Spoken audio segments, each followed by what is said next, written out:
A powerful being, the king of Nordic gods of Asia tribe. He bears many names, the most popular being Odin. He's a deity associated with war and warriors, wisdom, poetry, magic, and healing. Let's listen to the story of the highest and most powerful god of Nordic mythology. Odin is the picture of a hero. He is tall and well built with broad shoulders and huge muscles. The interesting thing is, Odin has only one eye. He traded the other for wisdom. A good choice, as wisdom gives him the power of being the best possible strategist. He is usually depicted as a middle-aged man with long curly hair and a flowing beard, the very essence of a wise, experienced man. Yet Odin can also change his appearance. He may turn into a wolf or any other wild animal, or change his human looks. Odin rules over Valhalla, one of 12 realms of Asgard, a place where Norse gods live. Valhalla is also home to fallen soldiers and warriors who after death join their master and protector Odin in his realm. Valhalla is a huge hall located in Asgard.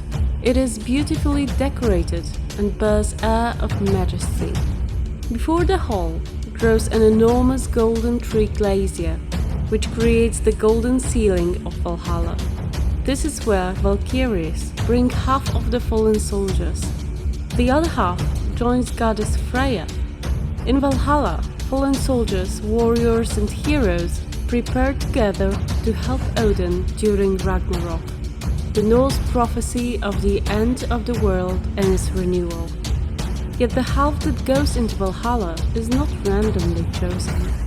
Odin prefers leaders and heroes. He chooses the strongest warriors in the battle. Although Odin rules over Valhalla, he often leaves his realm to explore far beyond the domain of Asia tribe. He travels the universe alone. His wanderings are entirely self-interested. He enjoys learning and gathering knowledge and relentlessly shares it with anyone who seeks it. Wisdom flows through him to anyone who wants to learn, as he is the god of wisdom and knowledge. Odin does not care about communal values. Justice, fairness, and abiding the law mean nothing to him. He cares far more for those who are of strong character, leaders and rulers, even if they break social norms. This makes him a god of rulers, but also outlaws, as they share certain traits of character. Odin is full of contradictions. Although he is a god of war and rulers, he is also associated with poetry. Some of his traits of character are so close to feminine that they would bring shame on any other Viking. Yet Odin is no ordinary man, and no ordinary god.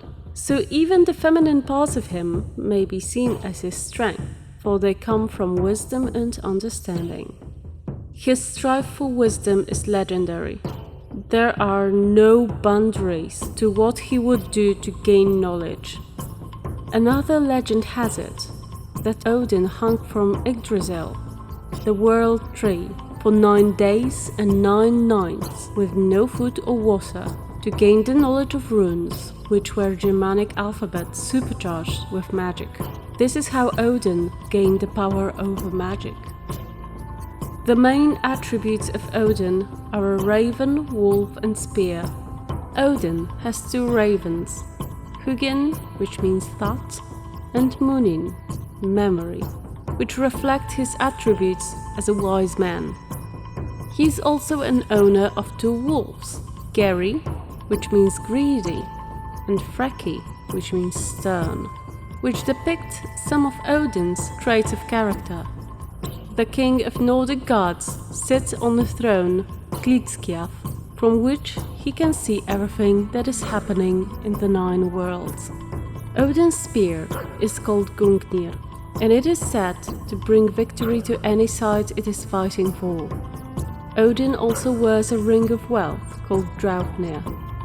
Odin has a loyal companion, an 8-legged horse named Sleipnir, who is said to be able to run in air and on the surface of water. Sleipnir's father is the prankster god Loki. Together with Odin, they go on quests around the universe to gather knowledge about everything and anything. Sleipnir is also connected with shamanism. This is why they make a great duet with Odin, the god of magic, and why together they may go as far as the underworld.